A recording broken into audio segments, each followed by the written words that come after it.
The Lowe Post is brought to you by Goodyear, helping you discover the road ahead. Goodyear, more driven. Baseball is back, and so are your favorite teams and players. Catch the best of the bigs all season on ESPN Plus with over 170 live MLB games featuring every star and every team in the league. Sign up now at espnplus.com/baseball. And with the NFL draft just 2 weeks away, don't forget to check out First Draft with Mel Kiper Jr., Todd McShay, and Field Yates, wherever you get your podcasts. And now, the Lowe Post. Welcome to the Lowe Post podcast on a Monday afternoon, where we are coming remarkably down the stretch of a rapid-fire NBA season. And so I want to talk today about my favorite subplot remaining in this season, which is seeds 3 to 7, and really maybe 3 to 10 if you want to get frisky, in the Western Conference, a.k.a. who does not want to play the Lakers, and how badly do you not want to play them, and where are they going to fall in the standings? The Lakers coming off a fantastic win over the Brooklyn Nets without basically, most of the Lakers' good players, are now solidly in fifth, 2 games in the loss column ahead of the Blazers, who have a negative point differential despite being 9 games over 500, which you should get some kind of trophy for that, and 3 games over the Mavericks, who have been surging until just terrible losses in the last week at home to San Antonio and at Houston, who is terrible, obviously. And so the Lakers, by most projection systems, have them finishing, at least most commonly, in the 5th spot. Now, how most commonly depends on which projection system you're using. Basketball Reference has the Lakers landing 5th 54% of their time in their simulations. Other places are much less sort of definitive than that. And that sets you up for potentially a really stirring and massively important race between the Clippers and the Nuggets for the 3rd seed and the right to avoid the Lakers in the first round. I mean, Clippers, Lakers, Nuggets, Lakers, you get some serious Spurs, Clippers 2015 first round series vibes from that. Look up that series if you don't remember, but that's one of the greatest playoff series ever, arguably the greatest first round playoff series ever, ending essentially on a Chris Paul buzzer beater to win Game 7. But if you get the 3rd seed, what if the Lakers fall to 6 and all of a sudden you're stuck facing the Lakers in the first round? And that brings us to the race between, I think, will be Portland and Dallas for 6. The loser goes into the play-in tournament as the number 1 seed in the play-in tournament at 7. But if you're 7th and you actually get the 7th seed, you might be okay with that. Maybe if you draw Phoenix, I don't know. I will say there is sort of a skepticism around the league that Phoenix is as good as their record and a really, truly elite playoff opponent. We'll see if that bears out. And then looming behind all this, Point Zion, who is just putting up 16 of 22 lines like it's easy to do. The Pelicans are only 1 game behind the Warriors for the 10th seed, looming as a play-in wild card, and the Warriors just lost James Wiseman, maybe for the season, over the weekend. So we have a race for 6th, a race for 11th, and the where are the Lakers falling derby. I love all of this. We could have some shenanigans. We could have some urgency at the end of the season, basically the opposite of shenanigans, trying to get into that number 3 spot. I love everything about this. The West is a bloodbath. The East is like, hey, maybe the Hawks will finish 4th. Maybe the Hornets could hold on to 4th. The West is having real stuff going on. And to help us sort it all out, because my brain already hurts, one of my favorite guests, the people's favorite guest from Sports Illustrated, it still takes getting used to, Mr. Chris Herring. How are you? I'm all right, man. Another one of those days in America. But I was going to say, what can you do? There's a lot we could do, but who knows whether we'll ever do it. But that aside, I'm doing okay. How are you, my friend? Yeah, I'm okay. I don't know how to transition out of that except to say, who knows? I don't know. I've done. You and I both, man. We've discussed you and I both. We've covered law and we've covered other stuff in this country, which someday we'll fix it. I don't know if we'll be here when they do it, but it's a lot. And I know I didn't give you any help there in terms of transitioning, but I know it's where part of my focus is. But hopefully you're doing okay. Hopefully folks are doing okay as they listen. Well, and we might get this Timberwolves game. We're recording this at 3:15 Eastern time right now, where it's uncertain whether the Timberwolves will play tonight in the aftermath of yet another police shooting of an unarmed black person, and it just goes on and on and on. With, as you said, just no apparent end in sight, even though there are many solutions in sight that if we all committed to, maybe we could actually do something. But that's a whole nother thing. All right, so I just outlined the let's do our day job then, I guess. I just outlined the Western Conference playoff race for you. I'm delighted by all of this. It is a wonderful distraction from actual things. I think Portland, Dallas, Memphis, San Antonio is a group of teams that I'm very excited to dig into. They're not, I mean, Dallas is close to a mainstream team because of Luka. Portland is just Dame and like the team is like ancillary to the national discourse about the Portland Trailblazers. So I'm anxious to dig into those teams. So let's just start. Sure. Of those four teams, who do you think is the best team qualitatively? Well, I think if we're talking about, for what I think we're talking about, which is the playoff race, I don't really want to play Dallas at all. Doesn't mean that you can't take them out. Doesn't mean that they're lethal. But, of all those teams, maybe you're talking about the player that might just be the toughest to stop. Maybe it's Dame, maybe it's Luka. But I think Luka's got a pretty good team around him that fits him pretty well. And I think that we've kind of seen at their top level that's a team you don't really want any business having to play. We saw that with the Clippers last year, despite Porzingis being hampered and out. I think he had one of those games where didn't he have 2 techs or fouled out or something? He got ejected and then injured. Yeah, so there's that. And keep in mind that Jalen Brunson didn't play. Once they hit that part of the season with the bubble and the playoffs. So, and he's been bad the last couple of games, but had been on fire before that. So I don't really want any business having to play Dallas. As you mentioned, they've had a couple of really bad losses lately, but they looked pretty good before that. Even some guys that in the past have just kind of been wishy-washy. You mentioned Hardaway in your 10 things column. I wrote about Brunson, their bench play. They've got some guys off their bench that can easily finish games for them. Why is Brunson not as good a 6th Man of the Year candidate as Jordan Clarkson? Why is that race over when it's not even clear to me that Jordan Clarkson, who I really like and has had a nice season, is the best candidate from his own team, with Joe Ingles is shooting like 9,000%. He's on pace to break the NBA record for true shooting percentage. Because 6th Man is probably, at least mine, maybe yours too, least favorite award, because it's always kind of given to the most improved. I literally lost 45 minutes of sleep last night because my brain remembered for some reason I need to start making my list of most improved candidates, which is like a 60-person list before I start whittling it down. Right. It just ruins my life for a day and a half. Well, so I mean, at least with most improved, it's I know, and I also know the way you approach awards is that you lose sleep over it, which maybe it'll sound silly, dramatic. For people that do the job we do, I wish people would lose sleep over it. As far as the ones that are close, as far as the ones that actually trigger contract stuff, which granted, that should not be our problem to solve, but I know that you put the work into it. I know that you sit and study, which is what should happen.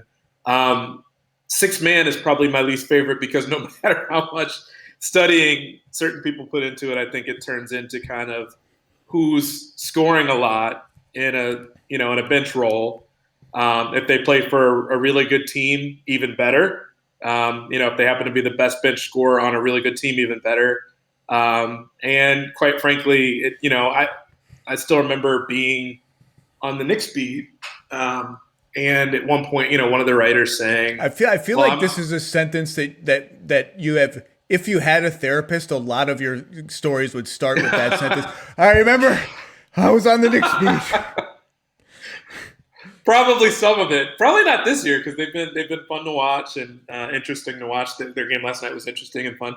But yeah, I remember one of the writers saying, I remember Jamal Crawford played really well against the Knicks, and I was like, okay, that was one of the 82 games he played or less, or however many he played that year. But it's one of those awards where I guess every award has the potential to work that way, but it turns into like you look at the 5 guys that average the most off the bench, and too many people I think treat it that way, and I think it puts a lot of people at an immediate disadvantage. The Taj Gibsons and the Andre Iguodala's and the other guys that do a whole lot of stuff off the bench, which those aren't traditional guys. To be clear, you're talking about past candidacies for Taj Gibson and Andre Iguodala, not current Very day clear. candidacies. but yeah, I mean, I think you still get into the same problem where Clarkson, especially the way he started the season, you totally get why someone like that is in the conversation and why they should be considered. And I think it almost kind of becomes a secondary way to reward Utah for what the sort of season they're having, given that they probably all have a really, really serious top 3 MVP candidate. But yeah, like you said, Ingles deserves to be in the conversation. Brunson has been incredible, but is probably never going to be in a real deep conversation for most people that are looking at scoring. And you normally have kind of the usual suspects that are in that conversation because it seems to be more of a scoring-oriented conversation for most folks. Let's go over the Mavs because, the coronavirus and the protocols just destroyed their season for the first 20 games. They are now 29-23. They're 10th in offense, 14th in defense. Their defense has gotten a lot better as the season has gone on. 9th in net rating or scoring margin, whatever you want to call it. 20-9 in their last 29 games. In that span, they have the 4th best net rating in the league and an offense that would rank about almost neck and neck for number 1 for the season. They have found their juice again. Whatever it was one of those things where you know it when you see it, and their offense was just stuck completely in mud at the start of the season. Now you're seeing Luka and KP hitting on some of those give and goes that are just so fun to watch. Brunson and Hardaway coming off the bench is an incredible 1-2 punch and gives them a ton of flexibility if they want to shift a little more offense oriented at any point in games, including down the stretch, by flipping one or both of those guys in for Richardson and Finney-Smith, who both have Finney-Smith in particular has been hugely valuable to their team. Josh Richardson is up and down offensively, good defensively. They are rounding in to the kind of versatile team, two-way team that I thought they could be, even if I thought their best lineup was going to be Richardson, Hardaway, Finney-Smith, Luka, KP. I still kind of think that might be their best lineup. That lineup has not been very good this season. And by the way, I think part of this is Porzingis is such a lightning rod. People just love to hate Porzingis because when he looks bad, he looks so like he's a gangly, slow 7'3" dude. So when he looks bad, when he gets pushed around under the glass, when he's slow to rotate, he just looks like so slow. I think he's having an underrated season. He's averaging 21 a game. His shooting numbers are pretty good now. His free throws are down. He's starting to move around a little better. Last night against the Spurs, a game Dallas should have won and lost, he had like a bunch of pump and drives. He had a dunk. He's like looking friskier again. I actually think he's kind of had an underrated season given how polarizing he can be. Even his post-up numbers. People hate when he posts up because all he does is flick up these stupid mid-range jumpers. His post-up numbers, I looked them up on Second Spectrum. I'm sorry to the Kristaps Porzingis haters brigade. They're pretty good. They're above average for a high-volume post-up player. And that Porzingis gives the Mavericks a chance to be dangerous. I still think they're one guy away from being really, really dangerous, but they're a good, deep team with a lot of flexibility, and they've been playing really well lately. And the biggest change from not only their defense, but they started making threes. They shoot the 5th most threes in the league since their low point, whatever their record was. I think they were 9-15 or 9-14. Since then, they're shooting 39% on threes. And Luka, well, I mean, what can you say? There's just no answer, and there's no defense that's excited to try to pretend there is an answer over a 7-game series. I mean, we could talk about what some of the answers are. The Clippers tried a lot of them in that playoff series. You'll see a lot of teams stick wings or fast power forwards on Porzingis and hide their centers on Finney-Smith. And Finney-Smith, that's what the Jazz did, and he hit a bunch of threes with Rudy on him. And that's fine. I mean, we can talk about that, but the Spurs toggled through everything last night. Luka just has an answer for everything. They're just no fun to play against. Yeah, I mean, my and I don't know if this is what you're going to get to next or if we're going to do this with each team. I think my fear with Dallas is one, do you hit certain points where you end up kind of toggling certain guys into lineup? So I watched their game last week. I think it was against Houston. And like you said, you've got Hardaway who, it's kind of night and day watching him now versus when I was covering him in New York. There it is again. Therapist, man. You've become my therapist because they come up in every conversation we've got. He's one of the league leaders in charges taken, which that is so the antithesis of what I watched when I was covering him. But he's active defensively. But you do see some of the guys, at least one of the guys you brought in to kind of fill that role for you defensively. Was it that? It was that Seth Curry trade where you bring in Josh Richardson. And he has a great reputation as a 3-and-D player, but watching that Houston game last week, what was he 0 for 9 from 3 or whatever it was? But he's been wildly up and down. His shot release is still too slow for him to be a real 3-and-D guy. And he talked about that with me before the season. I know I've got to get it faster. I'm working on it. But he's attacking the rim in the last month with a little more juice and finishing at or above the rim with a little more juice. So that's a good sign. Yeah. So that I do think at a certain point, obviously it's like anything where you want to see which guys have it going on a given night. I think what continues to be their struggle, and here comes another New York reference, sort of ish, is that Porzingis, I think he had 20 and 10 at half last night, if I'm not mistaken, against San Antonio. And he goes out with a whimper so often, where he fouled out last night, which you can live with that a little bit. You would prefer it not happen. But, there are other games too, where if you look back at that Houston loss that they had last week, he was really the only guy that was scoring at a high level and consistently. Luka was, I think, it was probably Luka's worst game of the season. He was like 9 for 23 or 9 for 26 for 23 points or something like that. And so you really need Porzingis in a game like that. And whether it's that he's not really demanding the ball, whether it's that guys, Brunson is not the best guard in the league as far as his peripheral vision, and maybe he's not finding guys enough. Maybe Luka is taking stuff into his own hands too much. Porzingis just kind of evaporates and just kind of vanishes sometimes, even when he's played a really good 3-quarter game, where in the fourth quarter he's just not involved, or because he's not involved when he does get the ball, he tries to do too much in a possession or two. So that's where I worry a little bit. Dallas can finish games because they've got one of the best players in the league. It's just making stuff happen. But that's one of the things I look at is just if you could get more consistency out of Porzingis in those fourth quarters. That's one of the things I'm concerned about, along with the fact that you do kind of have some moments where your best defender, one of your best defenders, whether if you are making an offense for defense switch with throwing Brunson in there, and he's okay defensively, but if you're taking Richardson out or taking Finney-Smith out in a late game because they're not shooting well. They are much improved defensively, certainly over the last month or two. But I wonder in cases whether you've got quite enough defense or as much as you'd like if one of those guys just goes really cold in a series. Finney-Smith has just done a remarkable job turning himself into, he feels essential to what they do. From undrafted afterthought to essential. He's up to 37 and change from 3. I think the Mavericks are going to finish 6th. They have the easiest schedule among the Western Conference playoff contenders the rest of the way.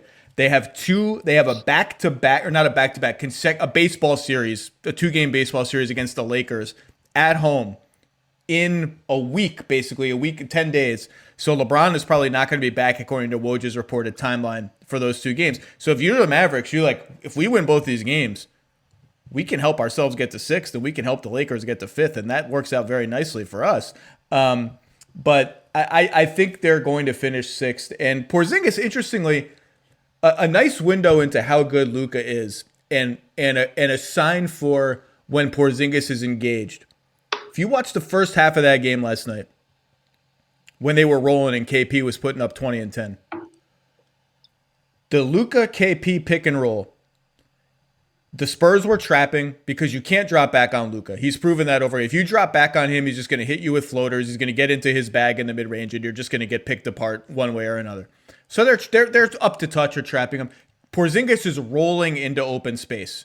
And when Porzingis rolls, when he's just not out there floating out to 3 every single time. Now, the trap, that unleashes the roll for him. It's an easy read for him to make, but still, you got to make it. And he got into the lane for some dunks and some easy finishes. And you could see the Spurs talking because the Mavs would have 1 shooter on the left side, 2 shooters on the right side. And the Spurs help defenders would say, well, I'm not supposed to help because I've got one shooter over here, and if I leave, no one's there to help me. But I'm on the weak side. But no, you person on the side with two shooters, you should help. And they're talking it through.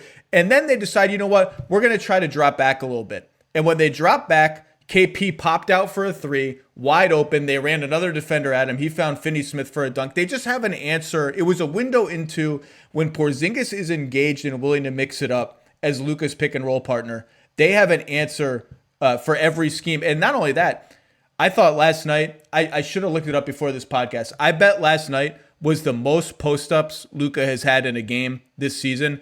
And one thing I've liked about them in the last month is they have let him be like a LeBron-style mismatch hunting bully. Like against Houston, it was, where's DJ Augustine? Bring his man up the screen for me. Right. Last night it was, you got Derek White at me, I'm going in the post. You got DeJounte Murray on me, I'm going in the post. Now, DeJounte Murray's arms are a menace to society. He might knock away the entry pass. I love that they have let him lean into that style of play, because for the playoffs, it's going to be very, very useful. And then when Porzingis goes out, they bring in Powell and they give him a vertical threat to lob to. They have the ability to get clicking because they just have a centerpiece who can do so much stuff. Yeah, I mean, like I said, and I feel like more often than not, when you and I are podcasting, we've got questions that you're throwing questions at me that are nuanced. You know, I could try to twist myself into a pretzel here to make it more of a nuanced answer, but I just think very clearly that, to me, of the teams that are in contention, that's the team I don't want to play. Of the teams that are, not that I'm looking forward to having to deal with Zion or anybody else in a playoff series, but very clearly, you know, at a level where, you know, even if you're the Clippers, even if you are, you know, Utah, Phoenix, I just really don't want to play Dallas if I can help it. In a first-round series, at least, I really don't want to have to face them.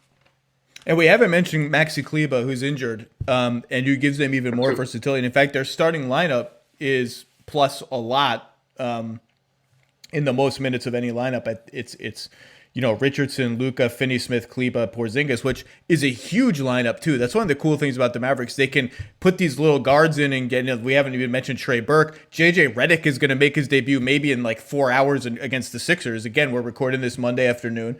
I'm not even sure there's like a lot of space for JJ Redick to play, but they're surely going to give him a try, because if they can juice up their shooting without totally killing their defense, well, Luka's going to find him, and they don't have like a knockdown perimeter guy, a guy that you really worry about. But then they can go huge with these, like Finney-Smith, Luka, and Kleber are all 3.5s, all kind of power forward, small ball power forward physically. I mean, and on the flip side, though, it was interesting last night. The Spurs hunted Luka on defense in a way that teams will hunt him now and then, but I haven't seen a team go at him as relentlessly as the Spurs did last night, seeking him out, just like Luka was seeking out mismatches in other games.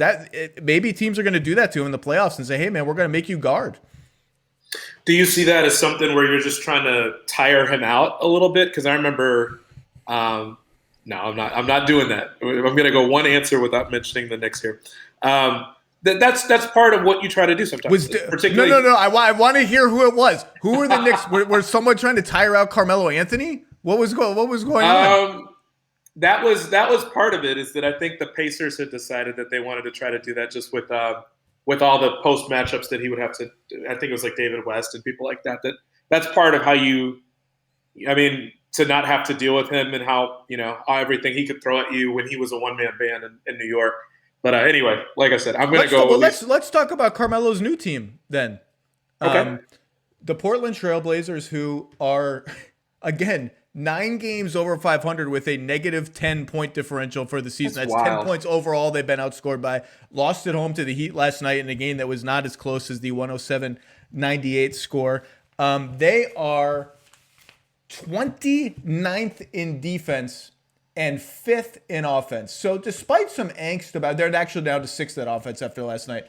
And their offense has hit a little bit of a rough patch recently. Dame is in a little bit of a slump by Dame's incredible standards.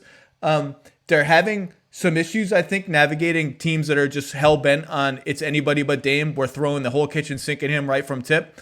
I think those issues are solvable for them, and maybe getting because we get so wrapped up into what we've just seen. I think maybe there's a little too much angst about them. Again, this is maybe the best offensive team of the Damian Lillard era in Portland and the worst defensive team. And if you're asking why the Blazers are not as good as the other teams and are, I think, my pick to finish 7th and lose in the first round, potentially, though, I think they could potentially beat Phoenix in a series if they get out of that play-in. It's the worst defense that is the reason why. You can hem and haw about they need to be better against traps and this and that. Nothing matters until you're not the worst defense in the league, basically, which is what the Blazers are, or the second worst anyway. And the only reason they're 31-22 or whatever they are is they've just been preposterous in close games. They are 21-7 in games that are within 5 points in the last 5 minutes, 16-6 in games that are within 3 points in the last 3 minutes. And if I read you Damian Lillard's shooting numbers in those games, you would just start laughing because it's absurd. And it's why read them to me. I want to hear them. Read them if you got them. Last five minutes of close games, he's 38 of 68 from the floor. So I'm not that good at math, but that's well over 50%. 16 of 36 on threes. The last 3 minutes of close games, 19 of 31 from the floor, 2/3, 7 of 15 from threes. It's just, he's hitting Dame time is just all the time. It's just constant. But I don't know if you can count on that. So my question to you then is there a roadmap for this team to become as dangerous as their record maybe would indicate that they should be? So I see a universe in which it could exist-ish, maybe. I've been on your podcast several times, and I've referenced this idea that I feel like Portland is the team that every other year I'm just totally wrong about. And I don't even think I came into this year with a take. If anything, I'm kind of preconditioned to think that whatever I think about Portland is going to be wrong. If I go all the way back, I think you and I might have done one preseason podcast or one early season podcast, and I was like, oh, they got Covington. I like this for their defense. Did I think they'd be dominant defensively? No, I thought it would help. And as you and I both know, Covington is kind of more of a guy that, is going to be in the right places at the right time. He's not a great one-on-one defender. And yeah, we've seen their defense look awful. And I don't know that I trust their defense enough to knock off a 2 seed in a 7-game series. Could they do it? Absolutely. Dame can get hot. The rest of their shooters can get hot. They take a lot of threes. The thought I keep going back to, though, is the idea that, like you said, they have not dealt very well with teams that trap, the teams that decide that they're going to play like a really aggressive, kind of a little bit less, maybe a little bit more at times than what we saw against Steph in those finals against Toronto, where you're just throwing almost kind of kitchen sink stuff at Dame, and you were really able to do it when they were without CJ, without Nurkic being there. I guess on some level, you need so much offense to kind of counteract that when you're not playing any defense. And I don't trust them to do that over 7 games. Norm Powell has looked great, offensively. But that trade was so interesting to me just because, just as we saw Gary Trent the other day go off. I mean, it's like it kind of was robbing Peter to pay Paul in a way. It was like the same sort of trade-off for what they do a lot of times. So I just don't trust this team very much. I love the season Dame has had. I wrote a piece recently about Jokic and how I think he clearly is the MVP at this point. I had a lot of Blazers fans saying, like, you're not respecting what Dame is doing and just keeping them afloat. No, you're a hater. You're just a hater. You're just another hater. Another hater. Well, most of them did say that, which credit to them because I feel like they could have. But you shouldn't. Not that you don't. I don't think anyone wants him to have to do that much. It's wonderful that he has, but you also wonder if on some level it wears him down. And we saw him get hurt last postseason, and you hope that that's not the case now, just from having to overuse him and ask too much of him. It's so much offense, and you need. I mean, we've seen historically you need more of a balance than what they have, and maybe they can flip a switch, but I just don't see it right now. Goodyear knows when the season starts heating up, so do the possibilities. Playoff hopefuls are beginning to emerge, and contenders are solidifying their position. From here on out, every game is a chance to create momentum, to make the right pass, the right move, to hit the perfect shot. It takes momentum to build up to the moment, but it takes everything to capture it. Goodyear, more driven. Here's the roadmap. The roadmap starts and maybe ends with Yusuf Nurkic getting back to 100%. Because Nurkic is a good defensive center. Maybe a very good defensive center. Enes Kanter eats rebounds for every meal, but he's not a good defensive center. With Nurkic on the floor this season, their defense is more than respectable. It's better than average. When Nurkic is off the floor, they honestly might as well just play 4-on-5 and have somebody cherry pick. Their defense has been so bad. Now, the exception to the Nurkic rule was the bubble last year when he was coming back from injury and their defense was bad anyway, with or without him on the floor. I think, look, the playoffs, what's so cool about the playoffs, obviously, is it is all about matchups. And that's why we'll see teams in the last week of the season thinking about their head-to-head opponent. And the thing with the Clippers and the Blazers, the Blazers in the past have looked at the Clippers as, well, those big wings, we're just fresh meat for them. All these little guards, we've got all these little guards running around. Even Norm Powell is 6'3". We can't do anything with Kawhi and PG and even Marcus Morris, who's going to go ham once every 3 or 4 games. I get that. I don't see why this team is so ill-equipped defensively if Nurkic can get going. Covington is fine. He's good. I liked that trade for them. He's up to 38% from 3 after he was awful for the first 2 months of the season. Powell has a 6'11 wingspan now. Is he going to get overwhelmed? Yeah, but even Jimmy Butler was kind of bullying him and shooting over him last night. So I get it.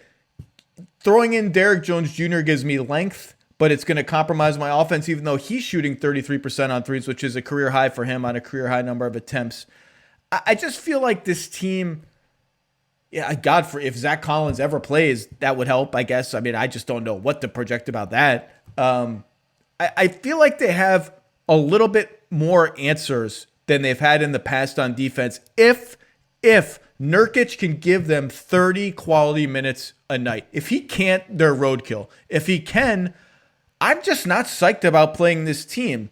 Now, we just have to see it. And I don't think schematically. I think schematically they've been a little all over the place this year. And I think they're almost panicking because their defense is so bad.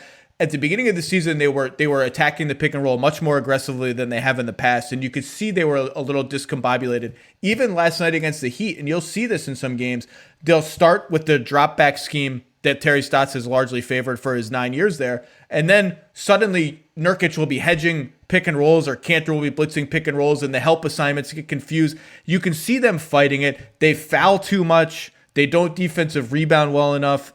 But I just don't think they should be this bad. But if their ceiling is just kind of bad, then I don't really know what to make of them. But their starting 5, which is brand new, so take the numbers with a grain of salt, is plus 13 per 100 possessions, really good on both ends of the floor. And Nurkic is just such a massive upgrade over Kanter in the middle that I don't think they're going to win around, but I'm not giving up on them as a team that could put something interesting together.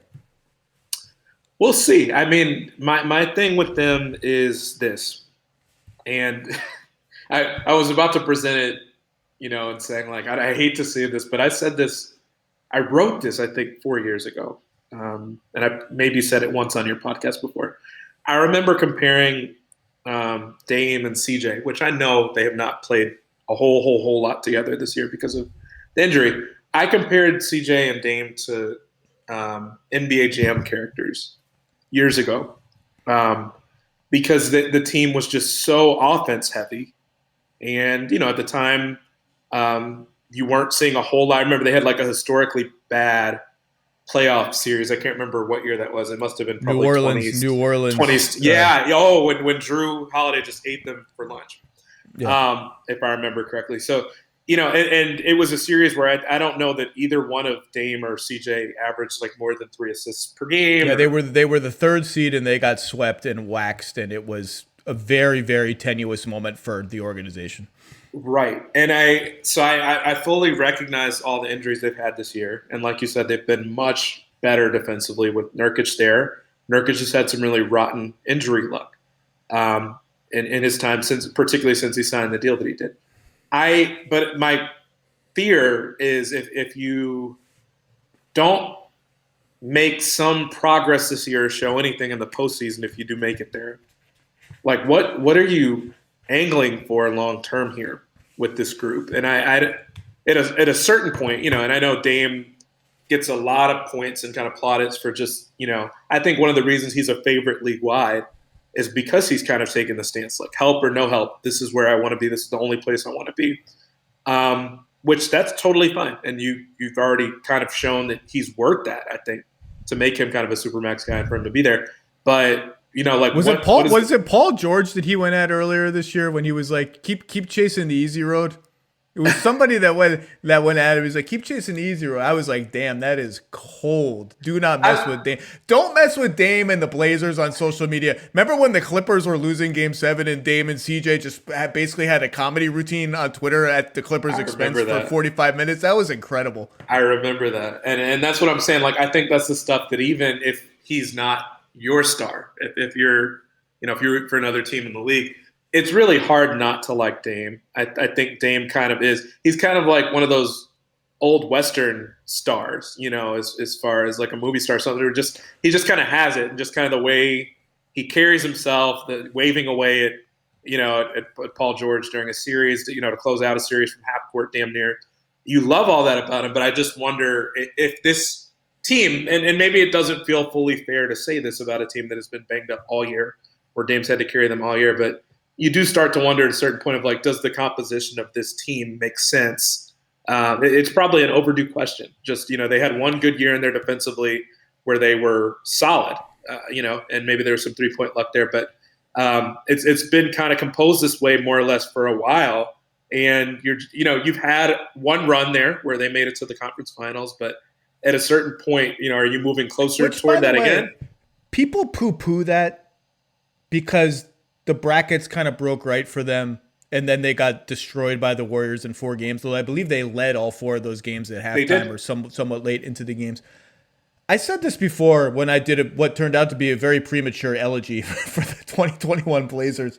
Ask the Clippers how hard it is to make the conference finals. Ask the Jazz right now how hard it is to win a round in the playoffs. Like, I don't care how the brackets fall for you. It's hard to make the conference finals. It's doubly hard in the Western Conference. It's really, really hard. And people shouldn't dismiss, the Blazers lost in the second round this year. They made the conference finals that year, but blah, blah, blah. They're a first round out. Well, no, they weren't a first round out every year. Those playoff runs matter. They're the mark of a good team that at least makes you beat them. And I'm telling you right now, if Nurkic can stay healthy, a potential 2-7 series between Phoenix and Portland, I don't think Phoenix is like a heavy favorite to win that series. I think Portland has a chance in that series.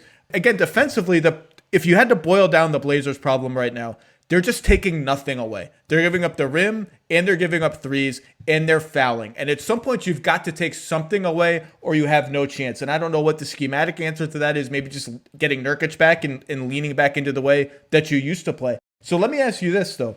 What's the answer to the trapping? Because I do think this is becoming at least a minor problem. It doesn't seem like it should be as big a problem as it is to me. But what when you watch them, what are you looking for how can we help Dame out of this straitjacket? Well, honestly, that Miami game last night was real bad. I actually tweeted something and I almost apologized for it right after. Where I was like, this looks like, this is harsh. And I realized it was like some of these turnovers they're making they look like they're point shaving. Like they were throwing the ball away. And CJ in particular had one really bad one where I think he underhanded it to somebody. It had, a little bit past half court, and it just got taken away. I think Jimmy Butler took it away. So that's somewhere where I think Nurkic potentially helps a ton. You would hope at least is that you put him. Probably not at the free throw line. Maybe you put him up a little bit further, depending on where they're trapping Dame, which is normally really early because of his shooting range. And you stick somebody there in the middle of the floor. If you bring your guards up a little bit closer to the 3-point line, basically you're not trying to run your offense before you make sure that Dame's been able to outlet the ball to somebody. And then from there, if it means you try to play faster, which that's certainly an interesting strategy to try to make use of, given how bad their defense is. But, you just try to make some quick hit stuff work. You're a team that is taking a lot of threes anyway. And so if you can just get the ball out of Dame's hand, again, I don't know. It still comes down to other guys being able to beat whoever's on the other side. And that's kind of what the defense is trying to do to you anyway by forcing the ball out of Dame's hand. But you've got enough guys on offense that can shoot. You've got enough guys that can do other stuff. But I feel like at least yesterday and in some other cases, it's a matter of even just making sure that Dame can make the pass. And it's almost – there have been times, like you said, where schematically it almost looks like they're surprised by it, even though this is something they've been seeing for a little bit of time. Well, part of it is that Dame is whatever he is, 6'3". Sure. And not 6'7" like Luka or LeBron or the apex predators that rule the NBA. And so if you throw size at him, he's got to throw those passes higher. The arms bother him, all of that. And so that's part of it. But I agree, like, Nurkic is not a great playmaker in space, but he's capable. And if you just slip him the ball, even at the top of the arc, and let him play 4-on-3, he can do that. More to the point, that first pass, like, and they had some sequences against Miami where it's not that hard. Before the screen even comes, before the double even comes, you bring CJ or Covington up really high on the floor. Dame gets off the ball early. That guy's open. He swings it to Nurkic rolling to the rim, or he swings it to the guy in the corner, and you just start the ball moves. It's like shorting the pick and roll in D'Antoni lingo. That works, and I love whenever they get Dame moving off the ball. Yeah. Use Dame as a back screener. Have Dame start in the corner and come up. They got the good looks out of that almost every time they did. Like, there are in-house solutions to this. And like you said, it's not like they're not passing the ball to Al-Farouq Aminu and Mo Harkless anymore. Right. Robert Covington is a 39% three-point shooter. Norm Powell is a 43% three-point shooter this year. That's a little bit of an outlier. He's a good shooter and also can get from the arc to the rim and dunk on your face before you. And oh my God, how about the dunks yesterday? By the way, what was that? It was like that a hurricane. That Miles Bridges dunk. That Miles Bridges dunk on Clint Capella. First of all, the best part is how Clint Capella literally shakes it off and just starts jogging back up the court. Like, I'm just gonna just shake this off and keep on. I stood on my couch, man. It was insane. They should have stopped the game for that dunk. They should have stopped the game and just given everyone 90 seconds to collect themselves, because that dunk was absolutely bonkers. The best part about it though was that I was watching the game live, and I was watching the Hawks version of it, the Hawks beat on League Pass, and I forgot it was the Hawks feed because the Hawks announcers were so excited about. I think Rathburn is their announcer, and he's really good. And Nick will get up for any good dunk. If anybody can appreciate a good dunk, it's Dominique Wilkins. But it was like a clutch time, like a huge dunk, and the game was really close. And the Hawks announcers went nuts and kind of had to compose themselves a little bit. And then they reminded themselves, I think for the Hawks listeners, they're like, well, it's still only 2 points. It's still, it's not. They still got a chance to win here. But it was great. The Charlotte announcer, Eric Collins, who reacts as if LaMelo Ball has discovered plutonium when he hits a mid-range jump shot.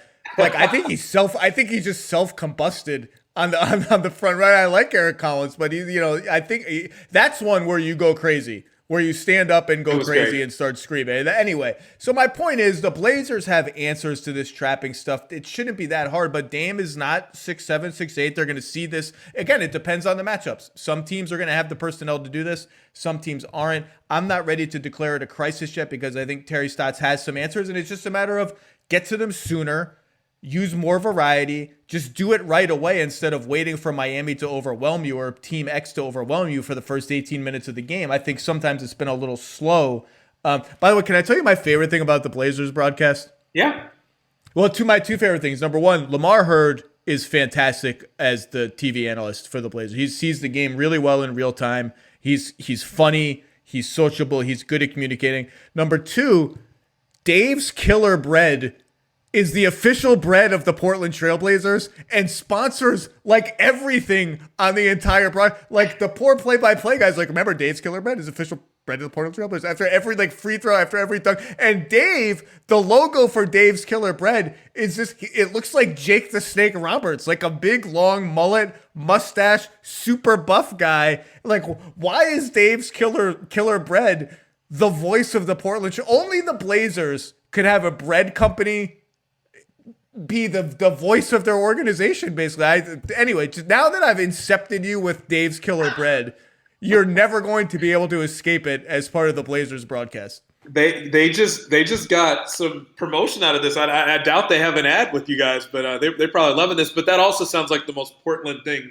ever to talk this about free a throw bread. Remember, this free throw sponsored by Dave's Killer Bread, the official bread of the Portland Trailblazers. That's a Portland thing, if ever there was one.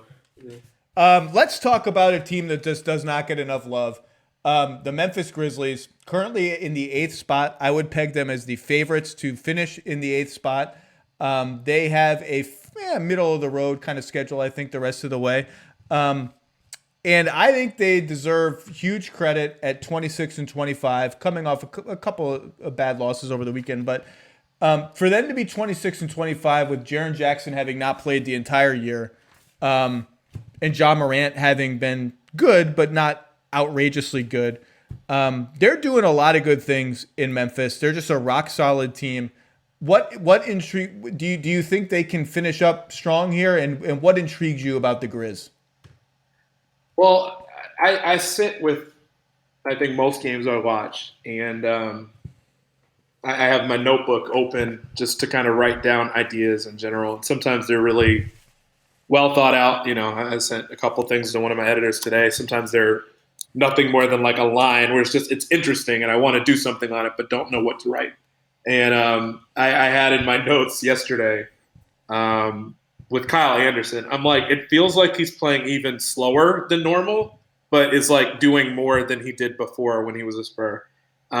So they're an interesting team to watch because you've got him, then you've got Ja, who, it's like he's teleporting places, which is just insane. And some of the looks that he gets for other guys, I'm really curious to look into this. I guess I shouldn't give this away over the air, but or on a podcast when I haven't written anything on it. But it's like part of me feels like between him and Valanciunas, when we talk about the Kobe assist guys, I feel like he has to be right at the top of the league in that.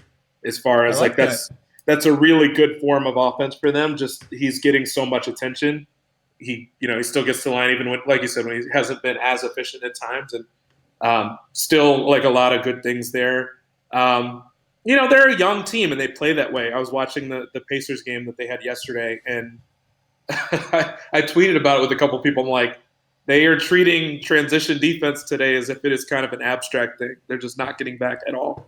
And so they make a lot of young mistakes. And then you remember that, Jaren Jackson hasn't played at all. And he was easily one of my favorite, rookies in the class that he was in. And, the Justice Winslow, that they just recently got him back, and that with all the time he missed, that would take time.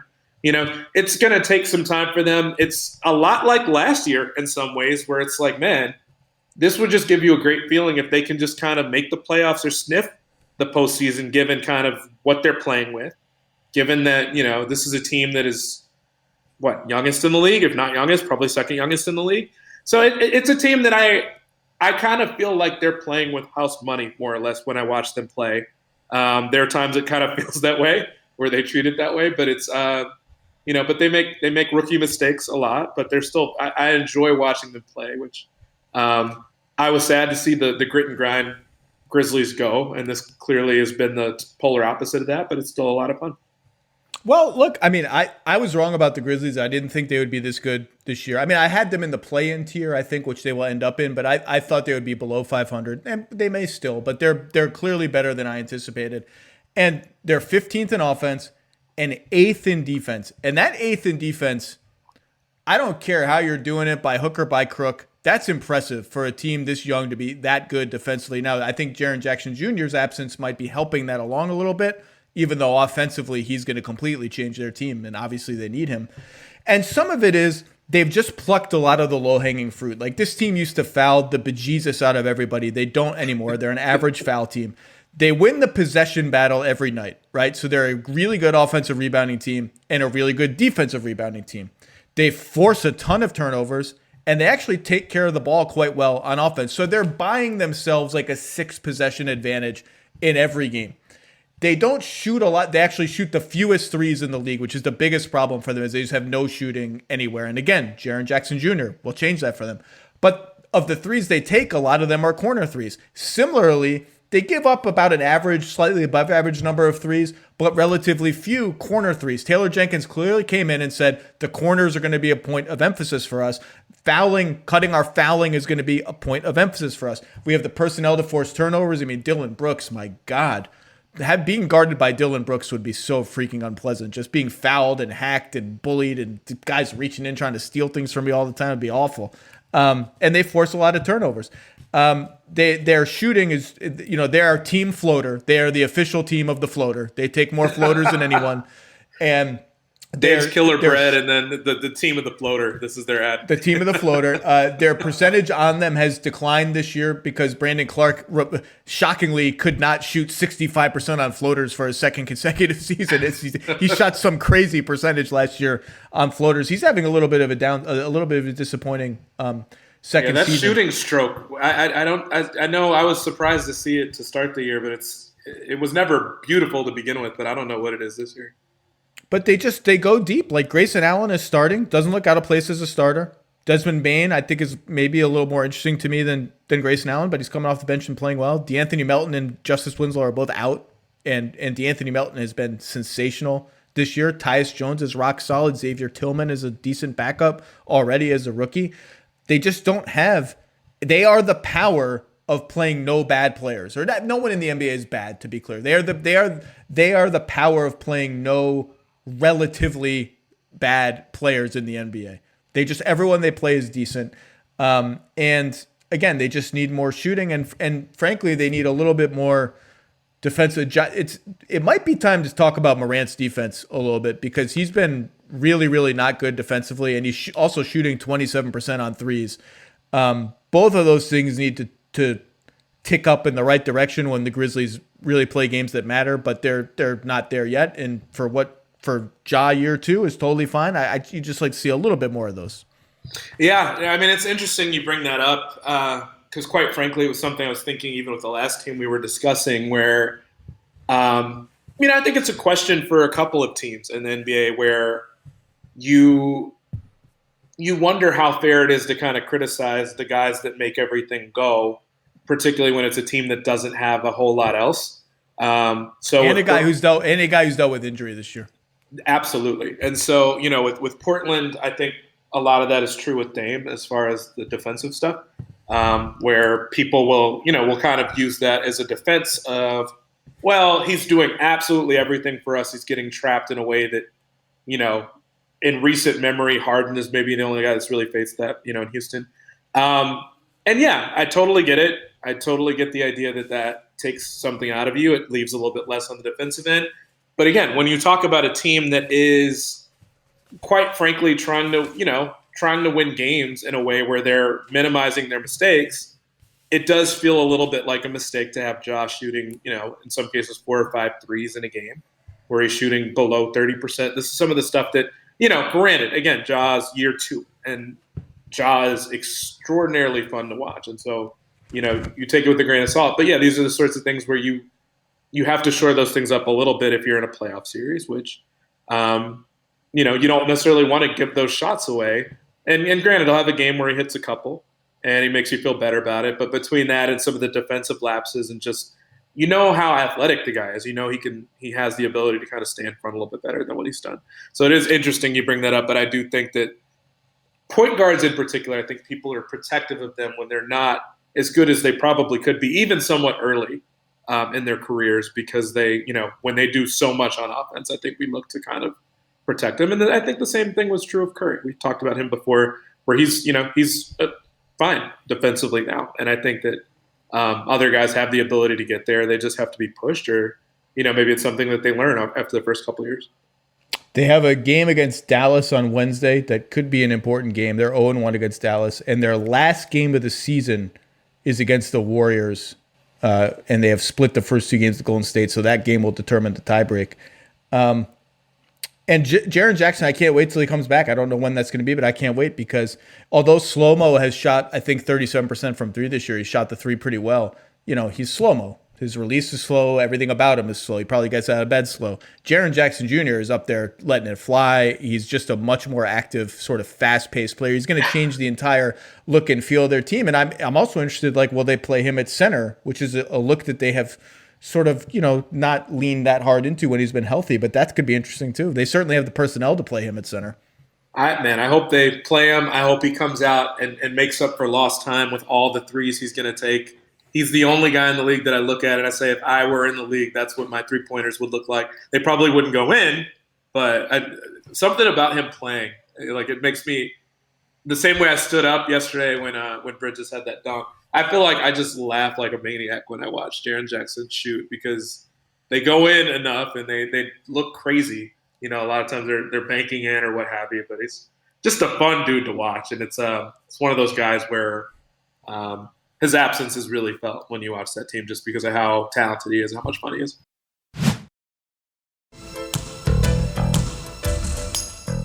Let's quickly talk about the Spurs, the last team in this group. They're currently 25-26. They're ninth. They have the hardest non-Rockets schedule in the Western Conference the rest of the way. They've had to make up all of those games that got postponed because of the virus and the protocols earlier in the season. And their season really got derailed at that moment. They were 16-11 at that time. They're 9-15 since. Their defense has fallen off a cliff. Their starting five has actually been fine offensively. Defensively, not very good, but they're killing it. The starting five. Their bench has been not very good, which is rare for the Spurs. That their bench is usually just automatic. Look, they're the same old Spurs in a lot of ways. They don't turn the ball over. They don't foul. They don't shoot threes. They shoot a ton of mid-range jumpers, and yet they want you to shoot mid-range jumpers when you have the ball and not shoot threes, and which is the dissonance that has defined their last 4 or 5 years. I think. I said before the second half of the season started that they were the obvious team that was at grave risk of falling out of the playoffs among the teams that were in the top 7 just because of their schedule. It was not groundbreaking analysis. Their schedule was packed with good teams. That's still the case. They are 2 games up in the loss column over the Warriors and 3 games up in the loss column over the Pelicans, who are coming on, and they are minus 1.7 points per game. I think the Spurs, 9 is their ceiling. I don't think they're getting to 8. And remember, the difference between 9 and 8 is significant too. All these little races within the race, like 8 in the play-in and 7 in the play-on, you get 2 chances to win once. 9th or 10th, you got to win 2 straight to get into the playoffs. That's a huge difference in a small sample size. I think the Spurs top out at 9th. I think they're at risk of going to 10th and even 11th just because of their schedule. This is a new team to some degree, obviously, with Aldridge gone. Pirtle's the full-time starter. Drew Eubanks off the bench. It hasn't quite worked. What is interesting? What are you watching for the last part of the season with them? I mean, it's interesting because kind of part of what we just talked about with Memphis is kind of to some extent, the growing pains and also the challenges of when you've got a young star that you're led by. The things that you kind of let go or that you kind of just, you realize it's an issue, but it's like, okay, maybe you try to coach it a little bit, but you kind of live and die a little bit with what your young star does wrong until he figures it out or until he works it out of his game. And I feel like it's typically been the opposite with the Spurs, where, like you said, this is the same old Spurs. This is a team that knows more or less kind of how to win or what it's doing, in close game situations. It's really interesting to watch them take down the Mavs, which, like you said before, was a second Huge loss. Win. Yeah, a big win for the Spurs, a bad loss for the Mavs. But watching that game and watching DeRozan take a shot, probably if you could – I feel like if we were playing like pin the tail on the donkey or something, he would know where to pin the tail based on mid-range. And the shot that he took yesterday to win that game yesterday – he didn't see a second defender step up. I think Rick Carlisle said later that the plan was to double him and force the ball out of his hands. It just didn't happen. And it's interesting. Part of what I look forward to with a situation like this, like they've certainly got some talent in San Antonio, but I could very much see this being, given the schedule they've got, and given the way the team is built without Aldridge there now, that you're putting some of this in DeRozan's hands. And you're just trying to figure out, like, Can you just get them over the line and get them to the promised land as far as the postseason? And part of me kind of looks forward to that. We've talked about DeRozan before on your podcast.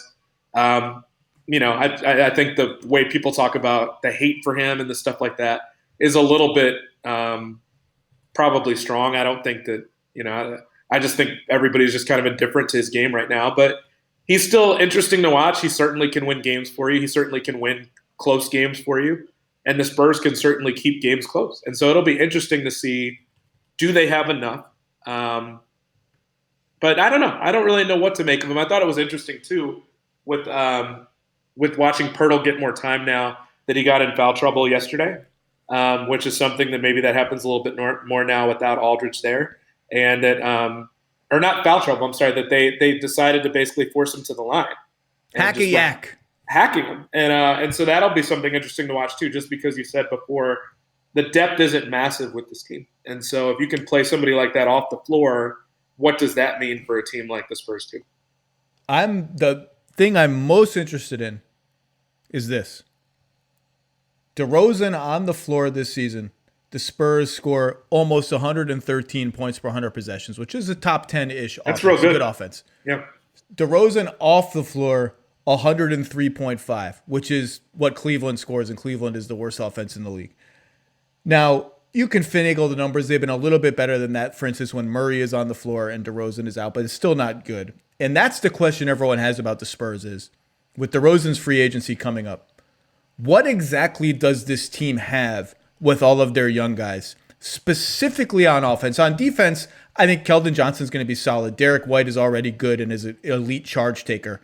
DeJounte Murray has been all defense before. They can switch, and they can and do switch 1 to 4. Lonnie Walker is unreliable, but is kind of a live body and plays hard.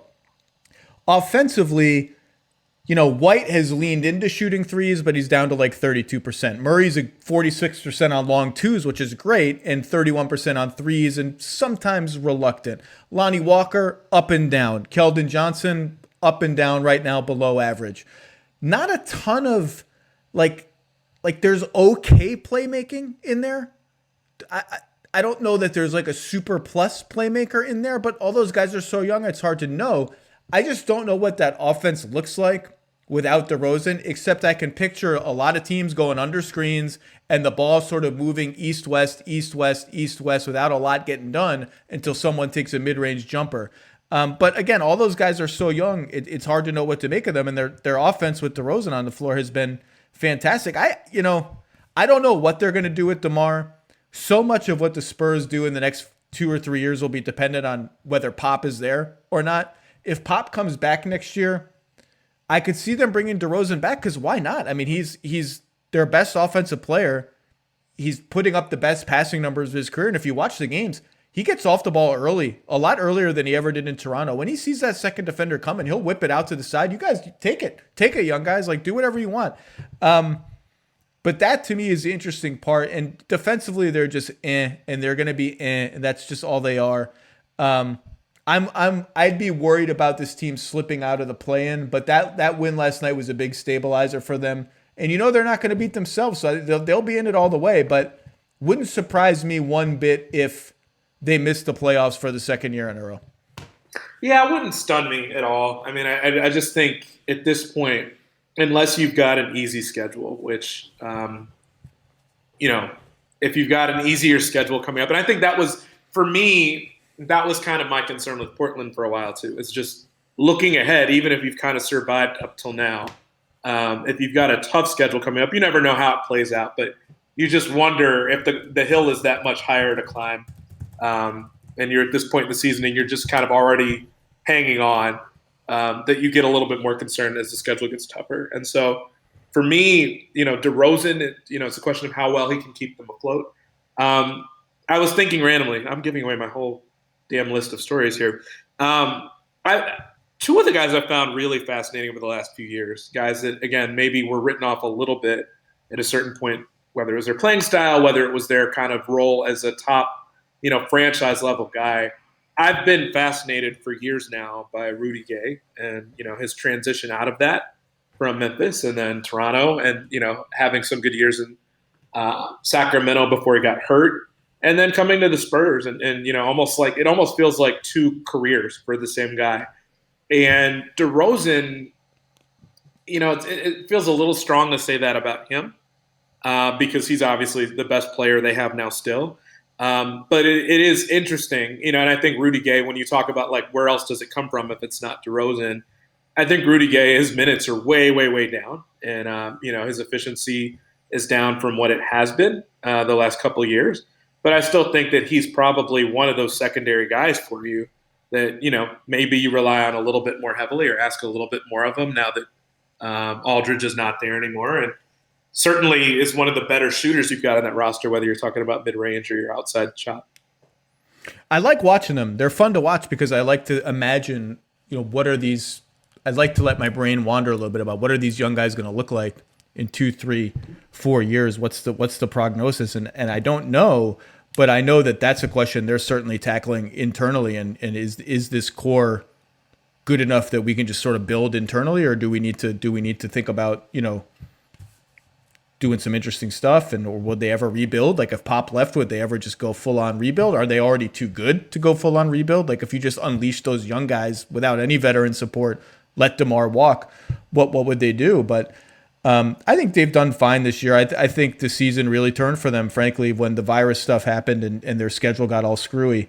But they're just sort of trying to find it right now, and the next couple of weeks are going to be pivotal for them. Any other Spurs thoughts before we wrap and before I make a sandwich with Dave's Killer Bread? They're going to love you. They're going to love you after this podcast. No other thoughts on them. No, I'm good. Chris Herring, what should we look for on SI.com this week? Anything you want to pump up here? I may do something on you know what? I take that back. I'm not giving any more of my. Okay, I didn't know if anything was already up. I haven't checked it. I didn't know if there was anything. Was there anything last week Was there anything last week you want to promote? No, I did something on Brunson, and then the bottom fell out for him as soon as the story went. He'll up. be fine. Jalen Brunson is fearless. Yeah. He fears nothing. Slumps mean nothing to him. He's going to keep putting shots up and keep being a little fire hydrant out there. Yeah, no, that's about it. I did that. I did a piece on rebounding and Drummond pretty recently, kind of on what is the value of rebounding in today's NBA. Somebody from a front office sent me that piece today. So you should. That's that piece. Not only went around saying don't ever read this and don't ever. No, saying here's why. I was talking about defensive rebounding, and he sent me that piece. I said, of course, I read Chris Herring. I saw the piece, but it's a very interesting piece. Anyway, Chris Herring, SI.com. Read everything he writes. Clearly, the NBA Brain Trust does as well. Mr. Herring, thank you very much. Thanks so much, man. Take care.